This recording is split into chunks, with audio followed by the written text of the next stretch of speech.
Whatever happens, you can't stop. We've nearly found it. Two treasure hunters dig through frozen ground in a cornfield at night.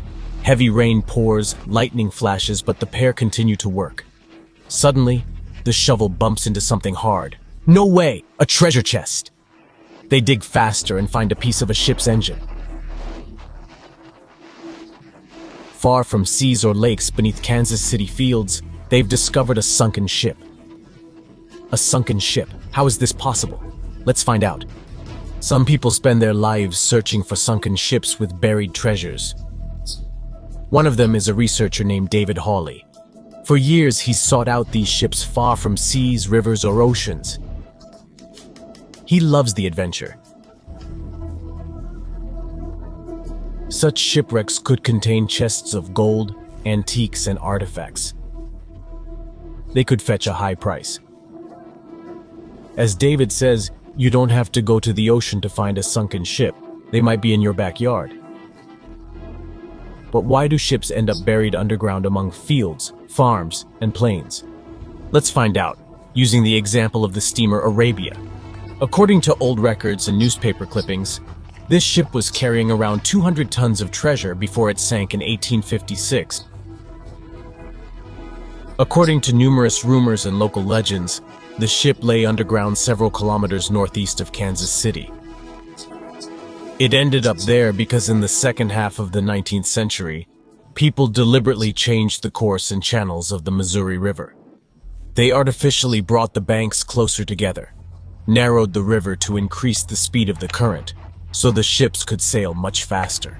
In the 19th century, steamships were the most popular means of transporting passengers and goods.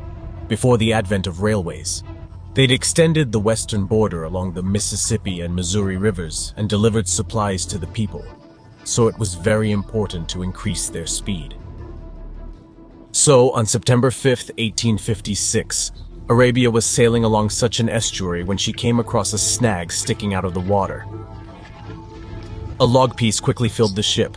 Luckily, all passengers were evacuated, but the steamboat and its precious cargo hit the Missouri mud bottom in a few years.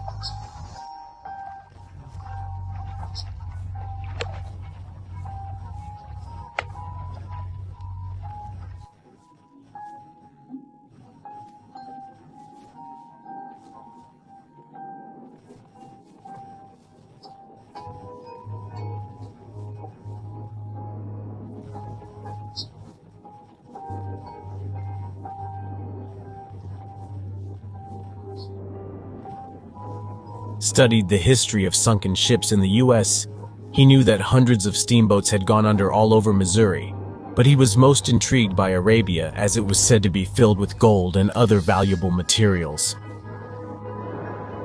The Cornfield territory in Kansas was huge, but David Hawley knew how to search.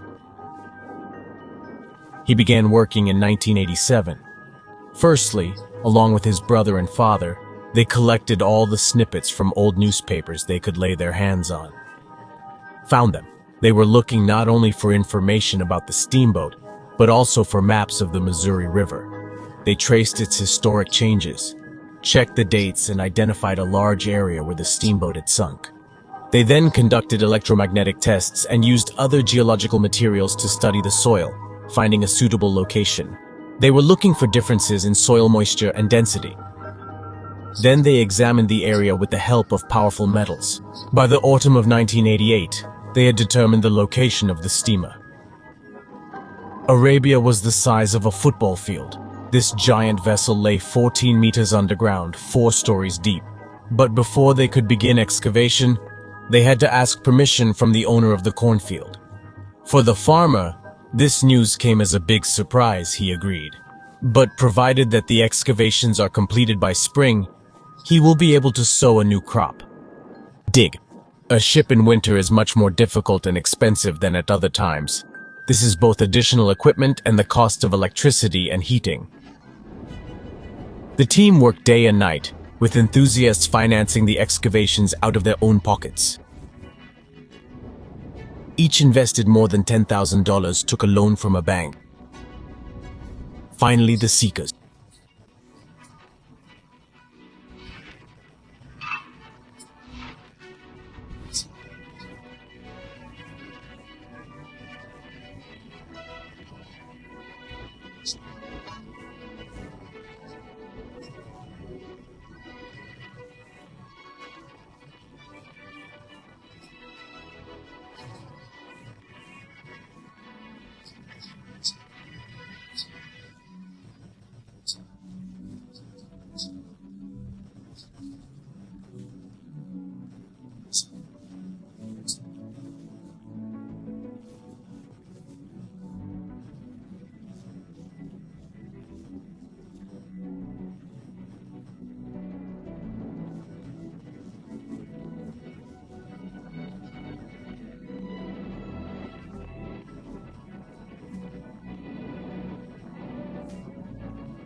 There are thousands of items in good condition.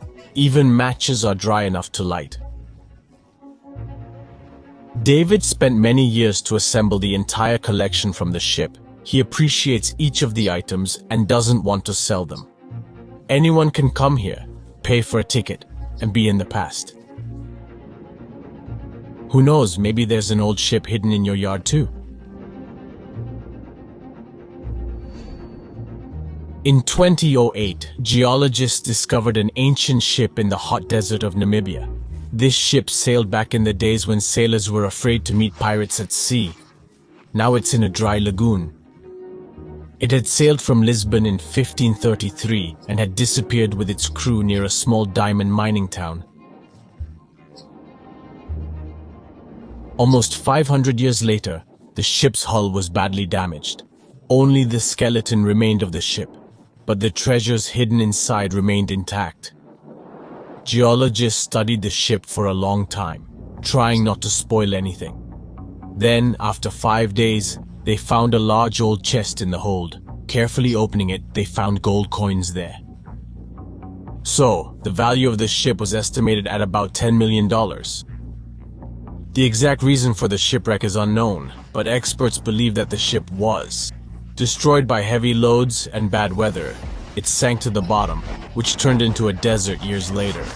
Someone finds an airplane in their backyard, someone a ship, and one person discovered a passage to an ancient secret city in their house. This happened in Turkey in 1963. The homeowner decided to do some renovations. He went downstairs to the basement, knocked down a wall, and turned the space into a living room.